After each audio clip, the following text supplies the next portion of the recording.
क्या आपने कभी सोचा है कि जापान के मेडिकल स्टूडेंट्स 100 से ज्यादा कॉम्प्लेक्स डायग्राम्स सिर्फ 2 घंटे में कैसे याद कर लेते हैं?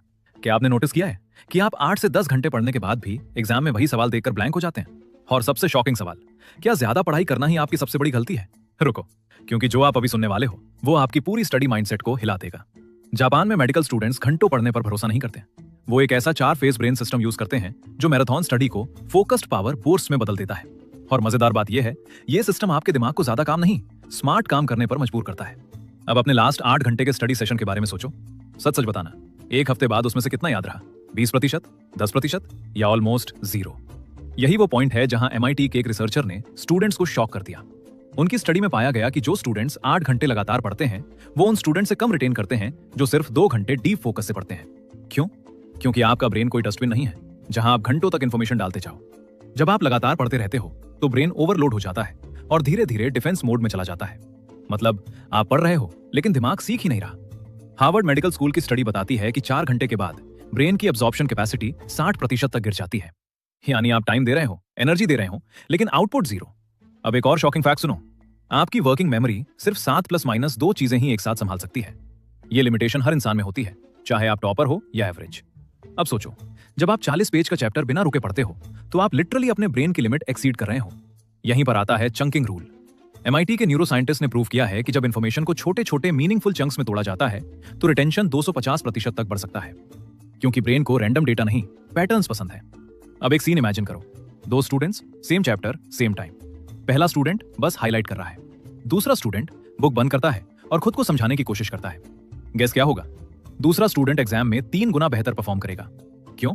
क्योंकि एक्टिव रिकॉल ब्रेन में रिट्रीवल पाथवेज बनाता है जो पैसिव रीडिंग कभी नहीं कर सकती। कार्नेगी मेलन यूनिवर्सिटी की स्टडी बताती है कि एक्टिव रिकॉल यूज करने वाले स्टूडेंट्स 150% बेहतर लॉन्ग टर्म रिटेंशन अचीव करते हैं। मतलब पढ़ना नहीं, खुद से पूछना शुरू करो। अब एक रियल लाइफ स्टोरी। मेरा एक दोस्त मेडिकल एंट्रेंस के लिए रोज 12 घंटे पढ़ता था। फिर उसने हरमन एबिंगहाउस की 1885 की डिस्कवरी अप्लाई की, फॉरगेटिंग कर्व। ये बताता है कि हम 24 घंटे में 67% इंफॉर्मेशन भूल जाते हैं अगर सही टाइम पर रिवीजन ना हो। उसने बस इतना किया, डे 1 दिन, 3 दिन, 7 दिन, 21 रिवीजन। रिजल्ट? स्टडी टाइम आधा, रिटेंशन 90% तक।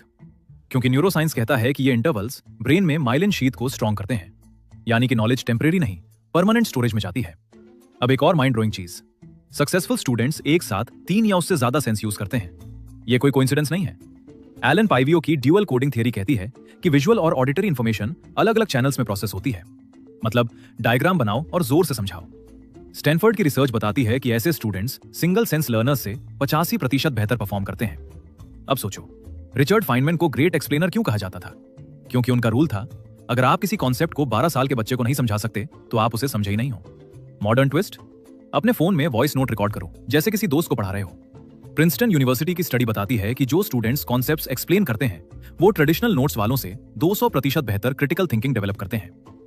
अब एक डरावनी सच्चाई, एग्जाम हॉल में सवाल देखकर लगता है ये तो आता है, लेकिन लिखते टाइम ब्लैंक। इसको कहते हैं illusion of knowing. Dunning Kruger effect बताता है कि ज्यादातर स्टूडेंट्स अपनी नॉलेज ओवर एस्टिमेट करते हैं। सॉल्यूशन? हर स्टडी सेशन के बाद सिर्फ 2 मिनट का रिफ्लेक्शन। क्या क्लियर है? क्या कंफ्यूज है? कहां गैप है? अब पोमोडोरो भूल जाओ, 25 से 5 नहीं। साइंस कहता है ब्रेन लगभग 90 मिनट डीप फोकस में रह सकता है, उसके बाद 20 मिनट डीप रेस्ट। फोन नहीं, स्क्रॉल नहीं, बस वॉक, म्यूजिक या आंखें बंद। और आखिरी लेकिन सबसे पावरफुल हैक, सुबह के पहले 30 मिनट ब्रेन का गोल्डन विंडो होते हैं। इस टाइम फोन मत उठाओ, बस 15 से 20 मिनट रिवीजन। जो सुबह पढ़ोगे वो रात तक याद रहेगा।